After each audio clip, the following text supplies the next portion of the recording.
하나님 아버지, 오늘도 주의 말씀을 가지고 주님 앞에 나아갑니다. 주께서 우리를 향하신 하나님 기뻐하시는 일들로 채워주시고, 우리가 또 믿음으로 나아갈 때에 하나님을 기쁘시게 하는 믿음의 사람의 삶을 살 수 있도록 복을 내려 주시옵소서. 주를 의지합니다. 예수 그리스도 이름으로 기도하였습니다. 아멘. 찬양합니다. 예수 우리 왕이여 이곳에 오셔서 보좌로 주여 임하사 찬양을 받아 주소서. 주님을 찬양하오니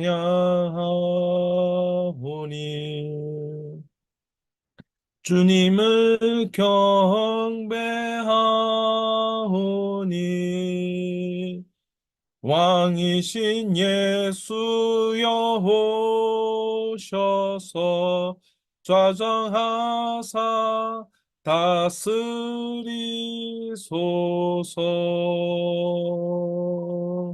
아멘. 느헤미야 7장 구약 734면입니다. 느헤미야 7장 구약 734면. 자신의 성경을 펴고 그 성경을 읽으면서 확인하는 것이 중요합니다. 하나님의 말씀은 살아있고 운동력이 있어 우리의 혼과 골수를 찔러 쪼개면서 하나님의 뜻을 우리에게 보이시고 우리 가운데 그 뜻 가운데 살아갈 수 있는 힘을 경험하게 하고 체험하게 하는 것입니다. 꼭 자신의 말씀을 펴고 읽어야 합니다. 제목을 두 번 읽겠습니다. 삶의 비전은 진행형이다. 그 첫 번째 시간입니다. 삶의 비전은 진행형이다. 느헤미야의 비전은 무엇이었는가? 함께 읽어보겠습니다. 느헤미야의 비전은 무너진 예루살렘 성벽과 불탄 성문을 세워 주변 여러 세력으로부터 큰 환난과 능욕 그리고 수치를 당하는 동족을 건져내어 예루살렘을 하나님의 도시로 회복하는 것이다. 예루살렘을 하나님의 도시로 회복하는 것이다.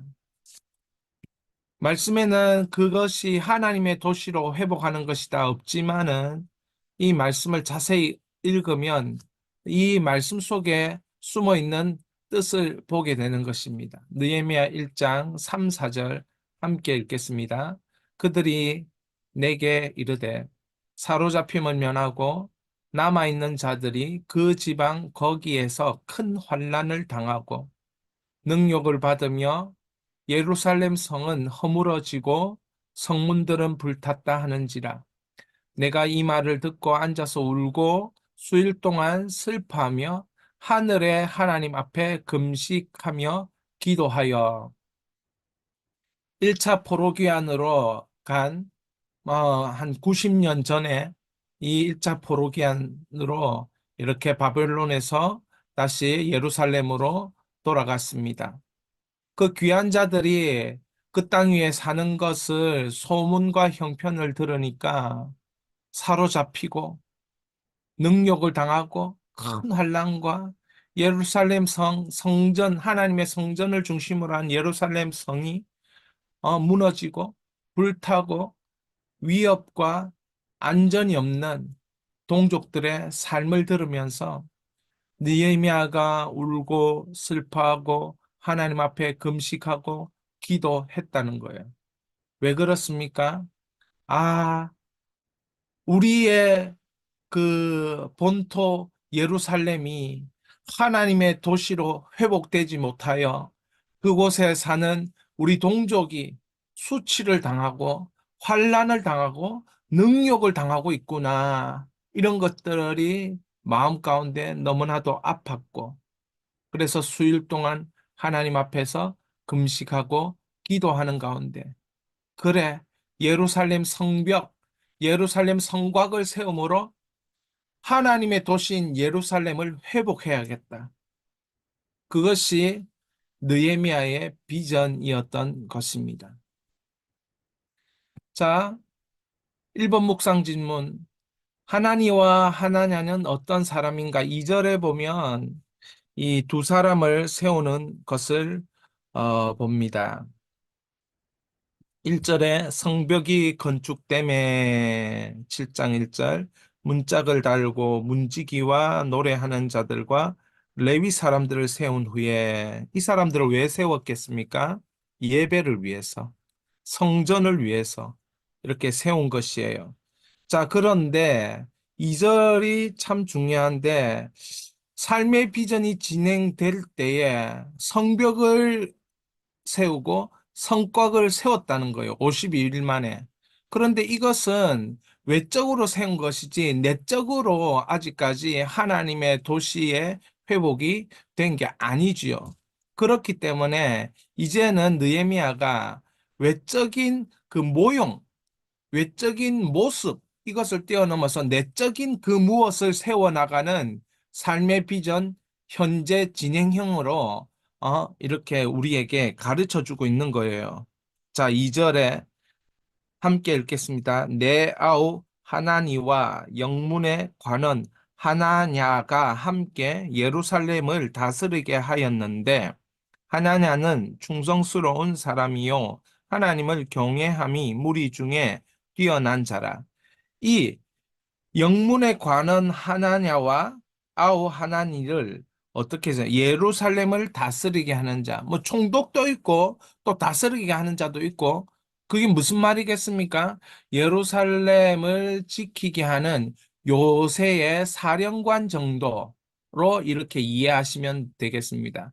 예루살렘을 이 군사적으로 지킬 수 있도록 그러니까 영문의 관원이라고 얘기하잖아요. 그게 군사적으로 지킬 수 있는 어떤 사람들을 또 세웠습니다. 그 사람이 누구냐면 느헤미야의 아우인 하나니와 영문의 관원 하나냐를 세운 거예요. 근데 이 사람은 어떤 사람들이냐? 하나님 앞에 충성스럽고 하나님을 경외하는 사람. 느헤미야는 하나님을 경외하는 사람이었어요. 그리고 사람을 세울 때도 하나님을 경외하는 사람을 세웠습니다. 그러니까 말이 통하는 사람이죠. 그러니까 이 영적인 흐름이 통하는 사람이죠. 생각이 흐름이 통하는 사람이에요. 그 하나님을 향한 마음과 하나님을 향한 적용과 실천이 있는 그 사람을 함께 세운 거예요. 여기서 중요한 것이 계속 반복이 되죠. 하나님을 경외하는 느헤미야가 하나님을 경외하고 충성스러운 사람을 세우고 있다라는 것이에요. 이 삶의 비전의 진행형에서 외적으로 이제 성곽과 성벽을 세웠다면 이제 내적으로 사람 세우기를 해야 되는 거예요. 어떤 사람? 하나님을 경외하는 사람, 충성스러운 사람, 그 사람을 세우는 것입니다. 두 번째 삶의 비전, 외적으로 이렇게 세워 나갔다면 내적으로 두 번째 세워야 할 게 뭐냐? 두 번째 묵상 질문입니다. 왜 느헤미야는 처음으로 돌아온 자의 계보를 다시 확인하고 기록하는가?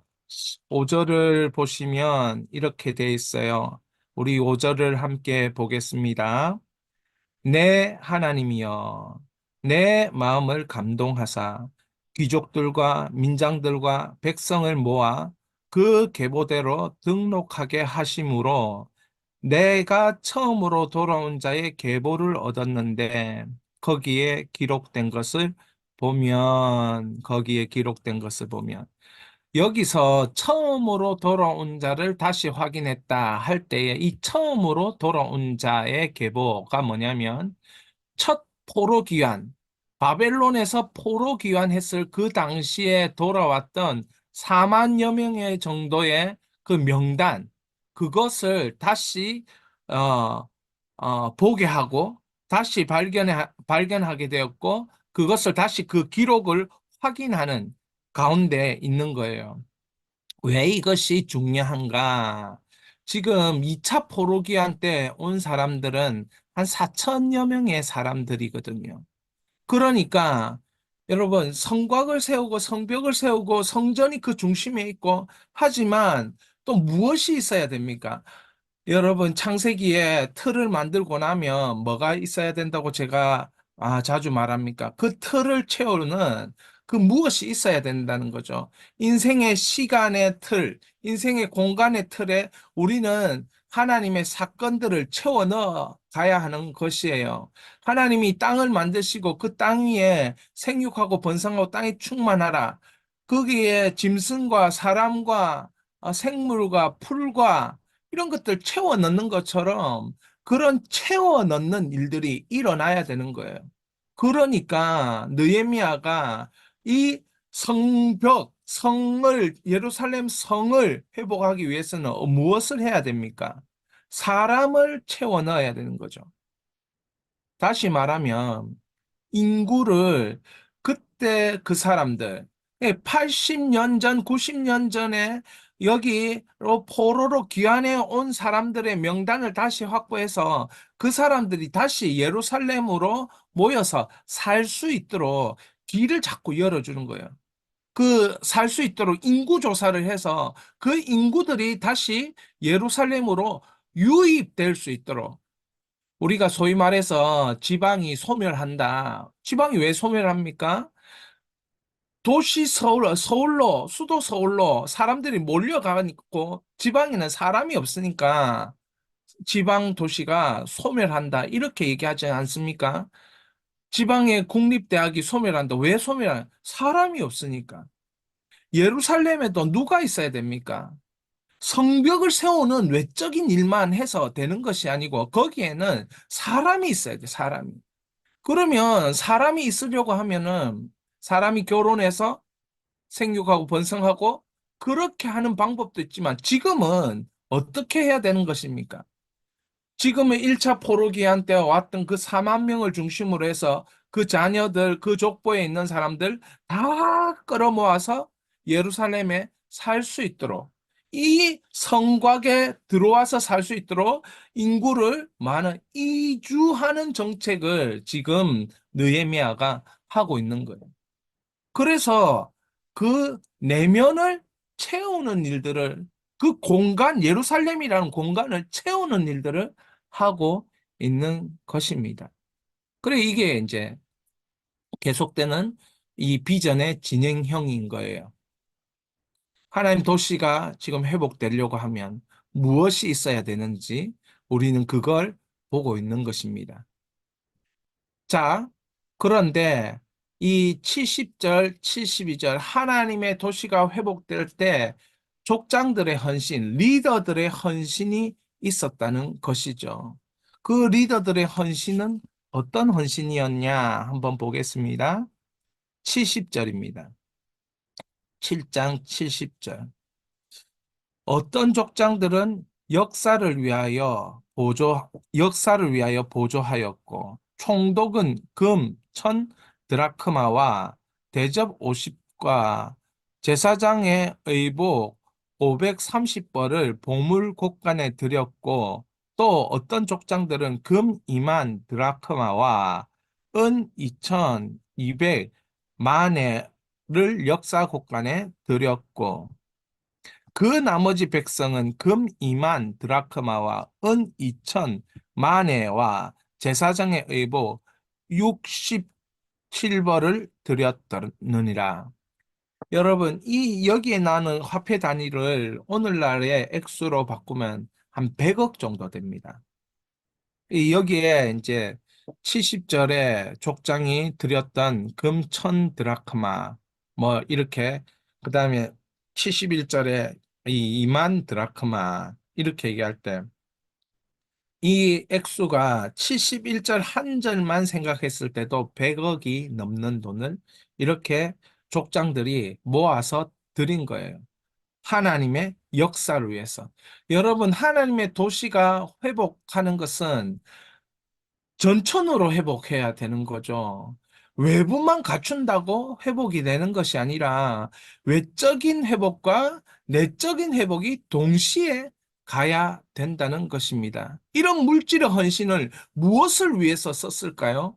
이 족장들의 물질의 헌신, 이 보물곳간에 총독이 드린 것, 족장이 드린 것, 백성들이 모아서 드린 것, 이런 것을 이주하면서 이 백성들이 살아가야 될 뭐 집을 짓는다든가 인프라를 세운다든가 뭐 그런 일들에 건축하는 일들에 쓰고 그 다음에 그들이 살아가는 그 일상생활을 할 수 있도록 처음 들어와서 그 예루살렘 들어와서 무엇을 할 수 있겠어요?